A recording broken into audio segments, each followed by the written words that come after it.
Corona को आज बीमारी का गब्बर जानिए। इसे हराने के लिए वैक्सीन का सहारा लीजिए। ये बहुत मुश्किल घड़ी है, लेकिन ये भी गुजर जाएगी। ये बातें हैं सूबे के जाने माने मनोचिकित्सक डॉक्टर राजेश कुमार की। डॉक्टर राजेश IGIMS में साइकियाट्री डिपार्टमेंट के हेड हैं।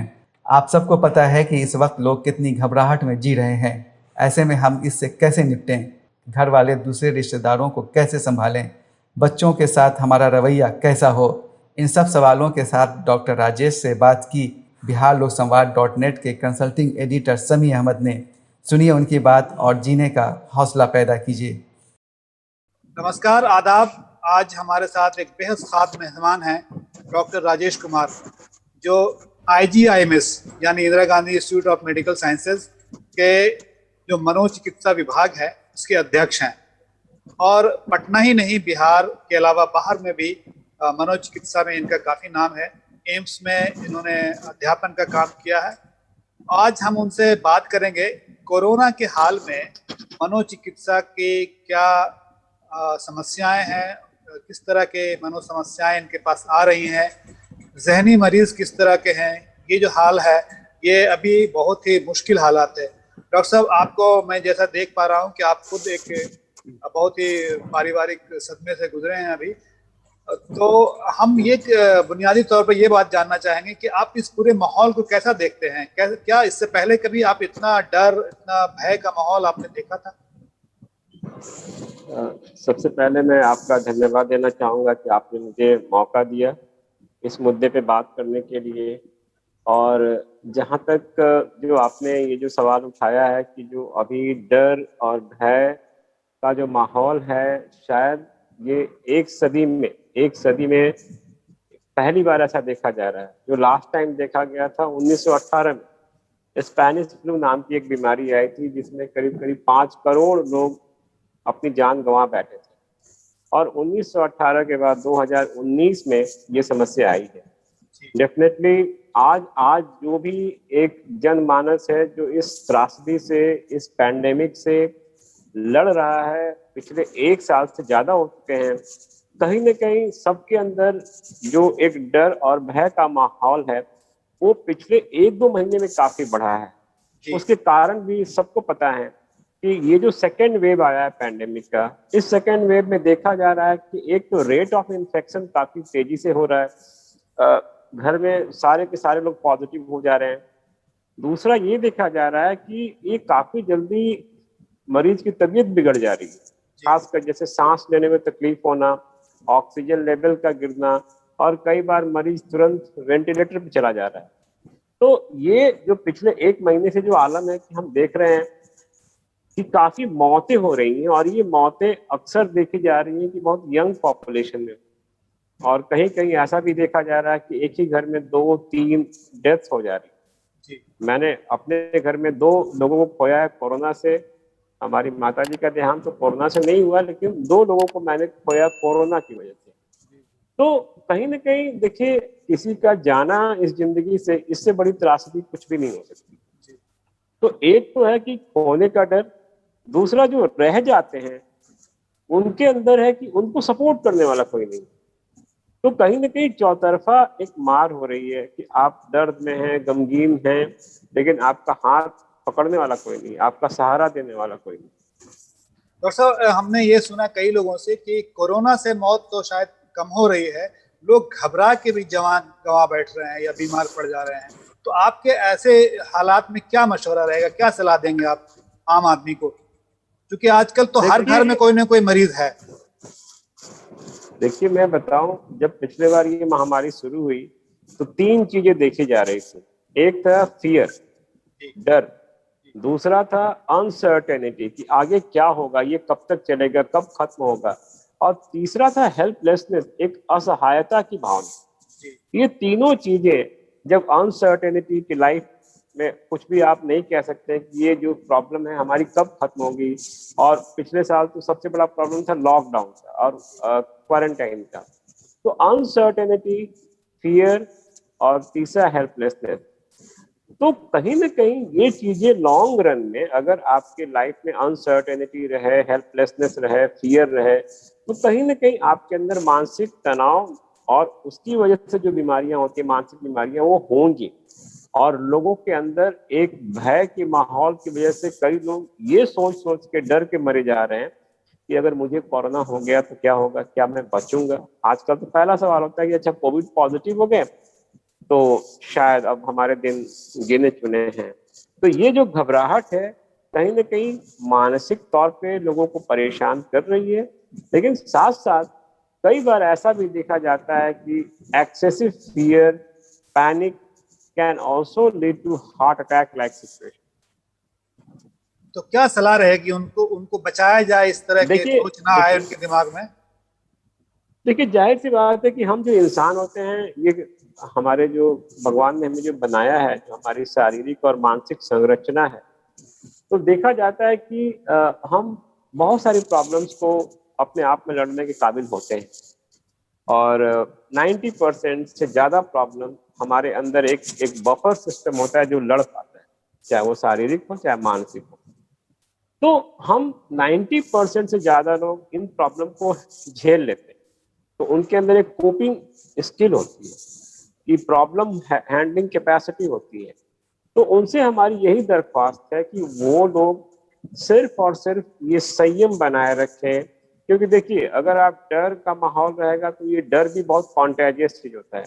तो उनसे सिर्फ यही एक हमें विनती है, रिक्वेस्ट है कि वो लोग सिर्फ ये सोचें कि अगर आप पैनिक होंगे तो कहीं ना कहीं आप औरों को भी परेशान करेंगे। तो उनसे सिर्फ हमारी यही गुजारिश है कि आप लोग ये सोच के रखें कि 90% से ज़्यादा लोग घर में ठीक हो जा रहे हैं, और जो घर में ट्रीटमेंट मिलेगा उससे वो ठीक हो सकते हैं।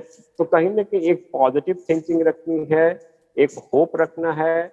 और ये चीज जो आप अपनी लाइफ में कंट्रोल नहीं कर सकते हैं उस पर ज़्यादा अख्तियार मत करिए।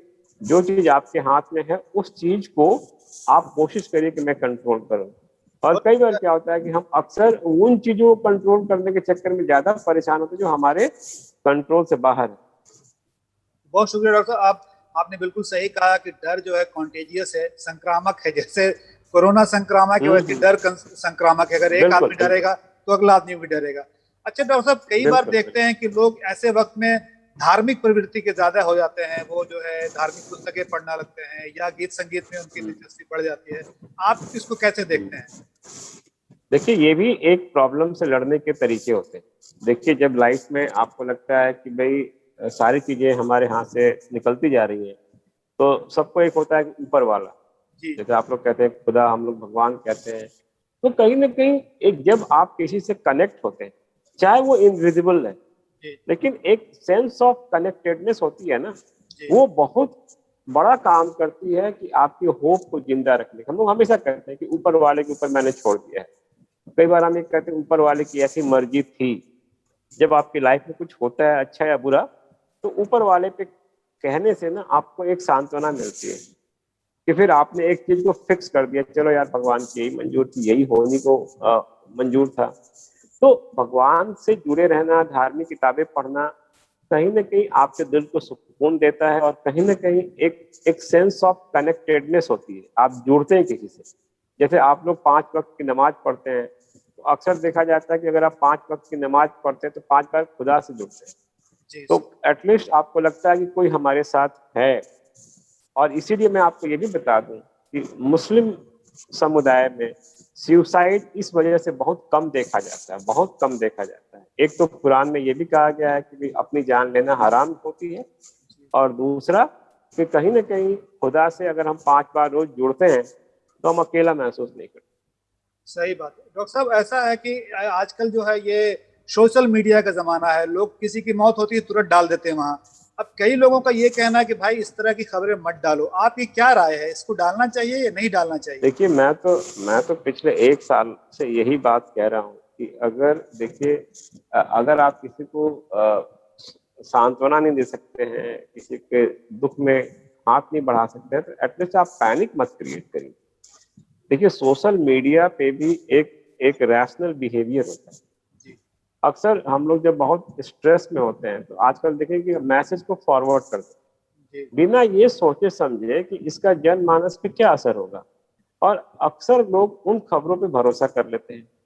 और अब तो बहुत सारे कानून भी आ गए हैं कि अगर आप उल्टी सीधी खबरों को आप फॉरवर्ड करेंगे तो उसको आपको पनिश किया जाएगा। लेकिन स्टिल जब भी पैंडेमिक होता है, जब भी ऐसे अनसर्टेनिटी का माहौल होता है, तो र्यूमर्स काफी उठते हैं। र्यूमर्स, आपको पता है कि अफवाहें काफी उड़ती हैं।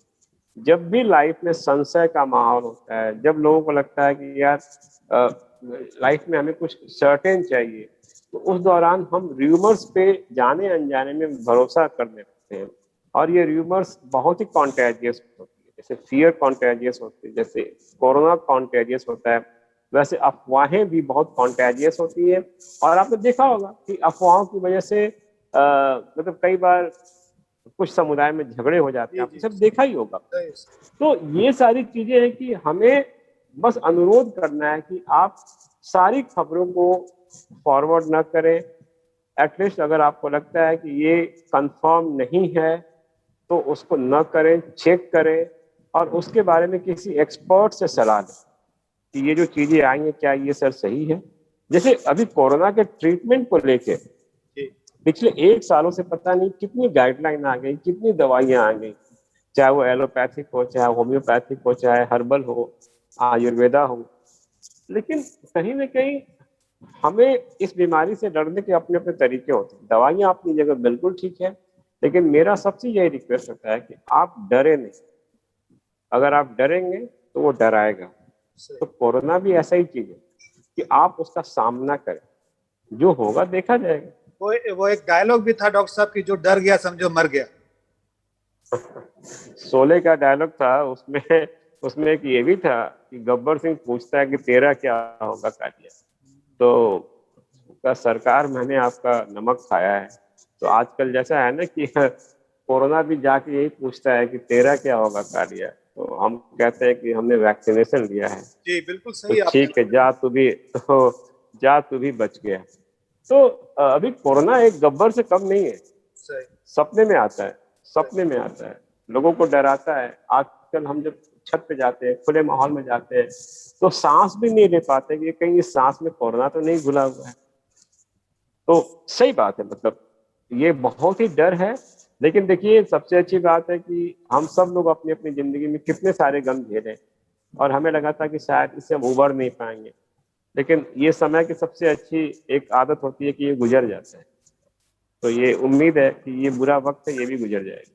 डॉक्टर साहब, हम आपने ही बताया और हमने भी देखा कहीं कि एक एक घर में 3-3 4-4 लोगों की मौत हो गई है। ऐसे में पड़ोसियों की क्या जिम्मेदारी होती है, उनके रिश्तेदारों की क्या जिम्मेदारी होती है?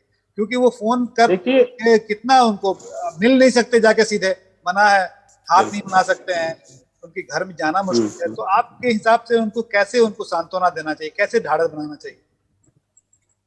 देखिए, मौत से पहले मैं बात करूंगा कि अगर किसी के घर में इन्फेक्शन हो जाता है और मान लीजिए कि भाई एक को होता है, सारे को हो जाता है, तो सबसे पहले आप उनसे कनेक्टेड रहें फोन के माध्यम से, जी या वीडियो कॉन्फ्रेंसिंग से, या व्हाट्सएप आप वीडियो कॉल से। तो सबसे पहले उनके साथ आप कनेक्ट हो जाएं कि आप अकेले नहीं हैं। अगर आपकी कोई भी जरूरत की चीज हो, उसके लिए आप हमें संपर्क करें। जैसे मैं सोसाइटी में रहता हूं, तो सोसाइटी में ऐसा होता है कि अगर एक घर में किसी को होता है तो दूसरे घर वाले उस ब्लॉक में एक्टिव हो जाते हैं कि आप एक ने नाश्ता भेज दिया, एक ने खाना भेज दिया, दवाइयाँ ला दी, अगर जरूरत पड़ी तो ऑक्सीजन का इंतजाम किया या अस्पताल पहुंचाएं। तो कहीं ना कहीं पड़ोसियों का एक फर्ज है, जो कि आई थिंक बहुत जरूरी भी है कि अच्छे पड़ोसी अगर होंगे तो शायद आप बहुत सारी प्रॉब्लम्स को लड़ने की आपके अंदर ताकत आ जाती है। तो पड़ोसियों से मेरा यही रिक्वेस्ट है कि उनकी छोटी से छोटी और बड़ी से बड़ी जो उनकी नीड्स हैं, उसके बारे में कम से कम पूछते रहें। क्योंकि अगर पूछेंगे भी ना, तो इतना भी काफी है उनके मानसिक शांति के लिए। सही बात है डॉक्टर साहब। कई बार ऐसा भी देखने को मिला है कि अगर कोई बीमार पड़ गया तो उसके घर वाले ही लोग छोड़ के भाग जाते हैं। तो ऐसा नहीं हो, इसके लिए आपके क्या संदेश होगा? देखिए, ये तो बहुत ही दुर्भाग्यपूर्ण है। ये तो बहुत ही दुर्भाग्यपूर्ण है। अभी मैं कल पेपर में पढ़ रहा था कि कोई कहीं पे 3 महीने का बच्चा पॉजिटिव हो गया, जी हॉस्पिटल में माँ बाप उसको छोड़ के चले गए। अब इससे बड़ा दुर्भाग्यपूर्ण क्या हो सकता है कि वो बेबस बच्चा, उसके माँ बाप उसको हॉस्पिटल में छोड़ के चले गए जब वो पॉजिटिव निकला था। और तो कहीं ना कहीं ये बहुत दुर्भाग्यपूर्ण है, और ये सिर्फ इसलिए हो रहा है कि लोगों के अंदर काफी डर है, उनको सही जानकारी नहीं है। ये बीमारी का इलाज है, ये बीमारी सबको मौत नहीं लाती है, 95% ज्यादा लोग ठीक हो जाते हैं। तो हमारी दरख्वास्त यही है कि भाई इतना घबराए नहीं तो फिर पता है पूरे समाज में केओस हो जाएगा, पूरे समाज में केओस हो जाएगा। और मैं आपको बता दूं कि अभी पिछले 2-3 दिन पहले से आई थिंक सुप्रीम कोर्ट ने ऐसा कोई एक डायरेक्शन दिया है कि जो बच्चे अनाथ हो जा रहे हैं, ऑर्फन हो रहे हैं, और जी खासकर कई बच्चे अगर माँ बाप दोनों को खो देते हैं तो उनको परिवार का सहारा नहीं मिलता है, ठीक है, और ऐसे बच्चे सड़क पे आ जाते हैं। जी जी तो जैसा कि हर जगह एक एजेंसी होती है, स्टेट चिल्ड्रन प्रोटेक्शन एजेंसी होती है कि बहुत, जैसे DCPCR है दिल्ली में, जी दिल्ली चाइल्ड प्रोटेक्शन कमीशन, कि बच्चों के हितों का ध्यान रखना है। तो बच्चों के हित को ध्यान में रखने के लिए सरकार को आगे आना पड़ेगा, NGOs को आगे आना पड़ेगा कि ऐसे बच्चों को कम से कम एक छत मिले और 2 वक्त की खाना मिले, और कम से कम आगे की जिंदगी के लिए उसको कुछ न कुछ कोई सपोर्ट करे। जैसे कि बहुत सारे ऐसे ऑर्फन होम्स हैं जिसमें लोग अपने अपने वॉलेंट्री डोनेशन देके उनकी एजुकेशन को स्पॉन्सर कर सकते हैं। तो ये तो खैर बहुत दूर की बात हुई, लेकिन फिलहाल हम इतना ही दरख्वास्त करेंगे कि लोग घबराए नहीं, घबराए नहीं। ये ऐसा चीज नहीं है कि मतलब आपको जैसे होता है ना काल के गाल में चले जाए, ऐसा कुछ नहीं है। और सब इस वक्त बहुत सारे लोग जो है लॉकडाउन की वजह से, कोरोना की वजह से चिड़चिड़े होते जा रहे हैं, घर में जो है उनका मिजाज खराब होता जा रहा है। इसको कैसे कंट्रोल करने के लिए क्या सलाह देते हैं आप? देखिए, जैसा कि ये तो पिछले 1 साल से जो लॉकडाउन शुरू हुआ था, जी जी तो लॉकडाउन में सबसे बड़ी समस्या क्या है कि आप घर से बाहर निकलना बंद, जी कई लोग वर्क फ्रॉम होम करने लगे। जी तो आप जब अचानक आपकी दिनचर्या में इतना बड़ा परिवर्तन होता है कि बच्चे स्कूल नहीं जा रहे हैं, बड़े ऑफिस नहीं जा रहे हैं, घर पे रहेंगे, और कई बार होता है कि ऐसा देखा जाता है कि शुरू शुरू में तो सब कुछ अच्छा लगता है, लेकिन जब आप बहुत लंबे टाइम तक एक साथ रहते हैं एक ही छत के अंदर, तो फिर कंफ्लिक्ट बढ़ने लगते हैं, बहुत कंफ्लिक्ट बढ़ने लगते हैं। उसकी वजह ये भी है कि आप बाहर नहीं जा रहे हैं, तो बाहर जाने से एटलीस्ट आपका एक मनोरंजन होता है, लोगों से मिलते हैं, आपका समय बीतता है, अपनी मन की बात करते हैं। तो चाहे वो बच्चे हो, चाहे जवान हो, चाहे बूढ़े हो, तो कहीं ना कहीं उनका ये देखा गया कि एक माहौल में मोनोटोनस माहौल हो गया, एक एक निरस्ता आ गई, डर और भय था ही। अब आप जब ऑफिस जाते हैं तभी आपका एक कम से कम उसका एक मेंटल हेल्थ इफेक्ट होता है कि जब आप ऑफिस में काम करते हैं, रूटीन में काम करते हैं, तो कोई रूटीन रहा नहीं, दिन भर आप घर में रहते हैं, तो उसकी वजह से क्या होता है कि जब आप सामने रहते हैं तो टकराव भी होने लगता है, और जब टकराव होता है तो फिर चिड़चिड़ापन होता है, फ्रस्ट्रेशन होता है। और फ्रस्ट्रेशन का, चिड़चिड़ापन का सबसे बड़ा कारण देखा जाता है कि लोग जब अपनी लाइफ पे अख्तियार खो देते हैं ना, जब उनको अपनी लाइफ पे कंट्रोल नहीं रहता है, जब उन्हें लगता है कि यार कब होगा, क्या होगा, कैसे होगा, कुछ दिमाग काम नहीं कर रहा है, तब चिड़चिड़ापन। और मैं बता दूं कि पिछले साल तो पति पत्नी के झगड़े इतने बढ़ गए, इतने बढ़ गए थे, क्योंकि एक दूसरे को पर्सनल स्पेस नहीं मिल रहा, दिन भर आमने सामने रहते हैं, तो झगड़े भी होते हैं।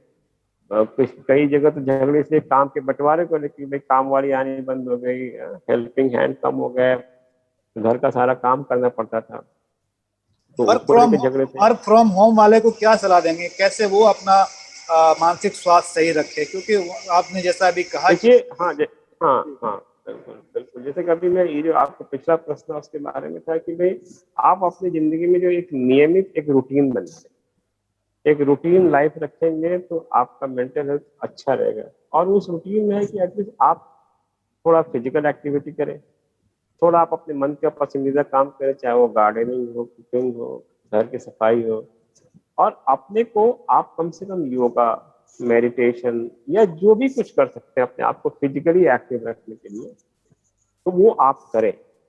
और वर्क फ्रॉम होम जो कर रहे हैं कहीं ना कहीं उनके ऊपर एक अलग तरह का तनाव, क्योंकि पहले तो था कि सुबह ऑफिस गए 9 बजे, 4 बजे फ्री हो गए। अब क्या है कि वर्क फ्रॉम होम में क्या हो गया कि जो कंपनी वाले हैं, जो एनजी ये मल्टीनेशनल कंपनी है, ये अब उसमें कोई टाइम का ये नहीं है, फिक्सेशन टाइम नहीं है। लिमिट नहीं है। अब टाइम लिमिट नहीं है, अब 8 बजे रात तक भी वर्क फ्रॉम होम हो रहा है। तो कहीं ना कहीं पर्सनल और प्रोफेशनल जो एक एक जो डिमांड होती है उसमें क्लैश, और कहीं ना कहीं प्रोफेशनल लाइफ पर्सनल लाइफ पे हावी हो रही है इसकी वजह से। डॉक्टर साहब, अभी लॉकडाउन में कई लोगों की नौकरी चली गई, काफी लोगों की नौकरी गई, और कई लोगों के पैसे कम हो गए, खर्च बढ़ गया। उसकी वजह से भी बहुत परेशानी होती है। तो ऐसे में बहुत कोई बहुत एक्सट्रीम बहुत स्टेप ना उठाएं तो आप क्या सलाह देंगे कि घर वालों को? देखिए, मैं जैसे पहले भी कहा ना कि लाइफ इतनी बुरी नहीं है जितना लोग अभी आजकल समझ रहे हैं, बस एक वक्त का फेर है। मेरा यही कहना है कि देखिए, कोई भी प्रॉब्लम उसका एक समय होता है, तो कभी न कभी तो खत्म होगी। और सबसे जरूरी है कि उम्मीद का दिया जलते रहना है। और अक्सर मतलब कभी दुर्भाग्यपूर्ण तरीके से कई लोगों ने पिछले साल काफी लोगों ने सुसाइड किया। जैसा एक सुशांत सिंह का केस भी आया था जून में जो हुआ था पिछले साल। तो अब ये सुसाइड लोग इसलिए भी करते हैं।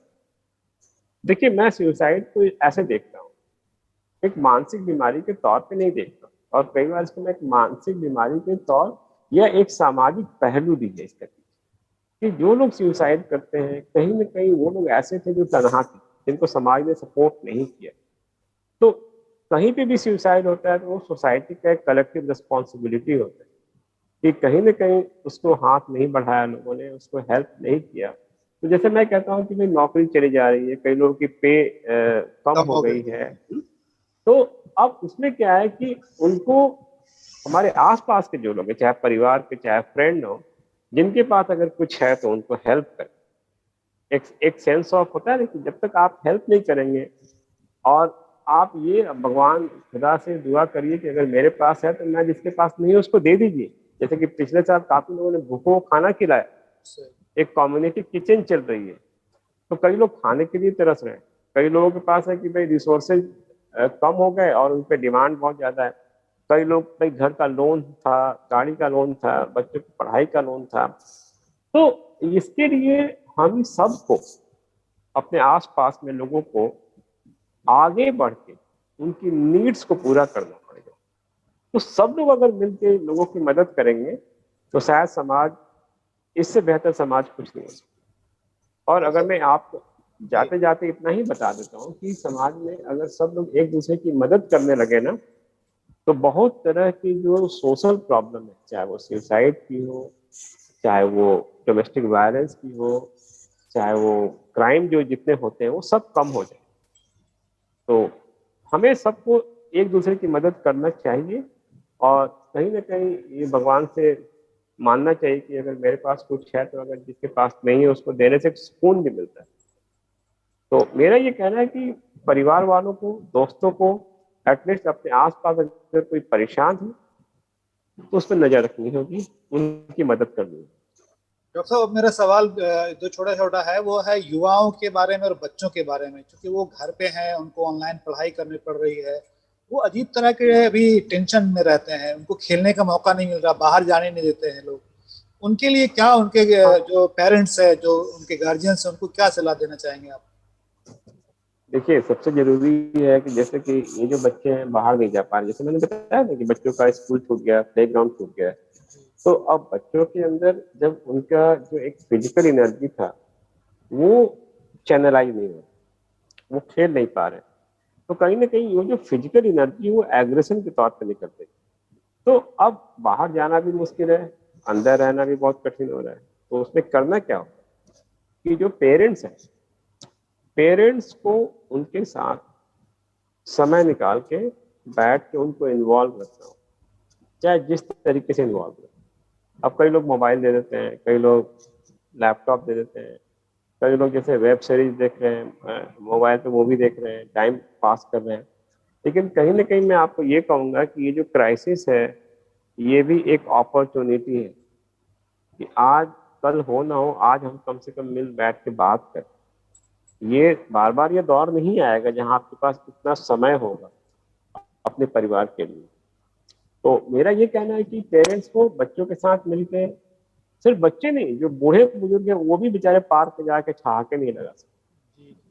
तो और तो बुजुर्गों के उनको साथ अकेला नहीं छोड़ना प्रॉब्लम चाहिए क्या कि होता हाँ है? उनको हाँ मोबाइल दे हाँ दिया, उनको कुछ दे दिया, वैसा हाँ, नहीं करना चाहिए, बल्कि उनके साथ नहीं बैठना नहीं चाहिए, नहीं, समय उनके साथ बिताना चाहिए। आपको ही पता है कि हम अपने दौर में बाबा दादी हमें कहानियां सुनाते, जी तो वो कहानियों का दौर अब नहीं रहा कि हम लोग चंपक नंदन और ये सब चीजें पढ़ते थे बचपन में, किताबें पढ़ते थे, कहानियां सुनते थे। तो कम से कम उससे क्या था ना कि एक एक परिवार में एक कनेक्टेडनेस थी जो आजकल मिसिंग है। हम लोग एक ही घर के में रहते हैं, एक ही छत के नीचे रहते हैं, लेकिन 4 कमरे हैं और उसमें 4 जिंदगियां अपनी अपनी अलग अलग चल रही हैं। हम लोग एक साथ बैठ के डाइनिंग टेबल पे खाना भी नहीं खाते, सब अपने अपने कमरे में खाना। सही। तो मेरा यही कहना है कि ये समय है कि रिश्तों की पहचान, और माँ बाप को वो सारी बात बच्चों से करनी चाहिए जो उन्होंने अपने बचपन में की थी। हाँ?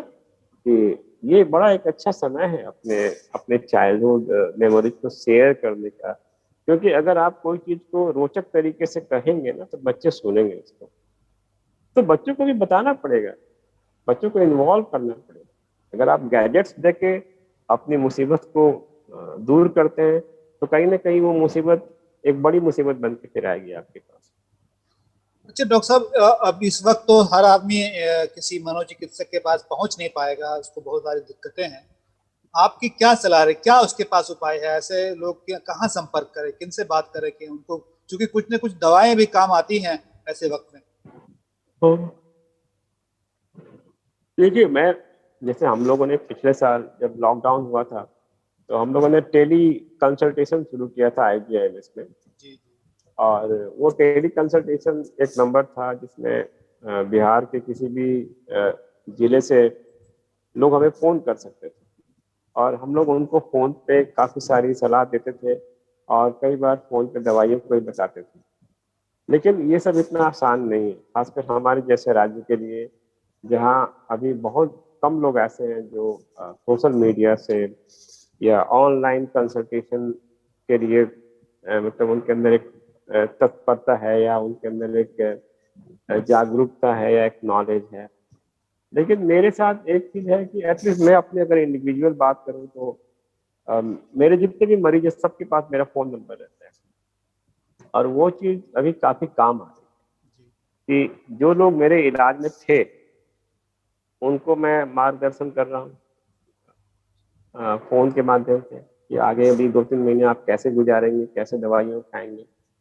जो नए लोग हैं जो हमें ऐसे फ़ोन करते हैं तो मैं व्हाट्सएप पे कुछ मेडिसिन जो बेसिक हो सकती हैं, क्योंकि टेली कंसल्टेशन भी पैंडेमिक में लीगलाइज कर दिया गया, जो कि पहले नहीं था अच्छा। कि आप टेलीफोन के माध्यम से किसी मरीज का इलाज लीगली नहीं कर सकते, क्योंकि जैसे आपको पता है कि भाई फ़ोन से इलाज करेंगे और बिना मरीज को देखे इलाज तो बहुत रिस्की हो सकता है। लेकिन एटलीस्ट पैंडेमिक के दौर में ये चीज़ सरकार ने कम से कम किया। और आप सेल्फ मेडिकेशन भी मना करेंगे?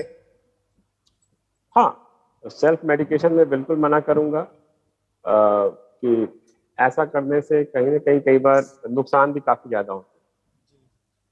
आपका डॉक्टर साहब तो बहुत शुक्रिया। चलते चलते आपकी आवाज़, आपका ये जो है फ्रेम फ्रीज हो गया है, लेकिन आपकी आवाज़ मिल रही है। आप आखिर में हाँ, हमारे वो दर्शकों को एक संदेश दे सकते हैं, देना चाहेंगे कि कैसे उनको बिताना चाहिए अपने परिवार को लेकर, अपने समाज को लेकर? 1-2 वाक्य में बता दें तो ताकि वो उनके लिए मार्गदर्शन का काम करें।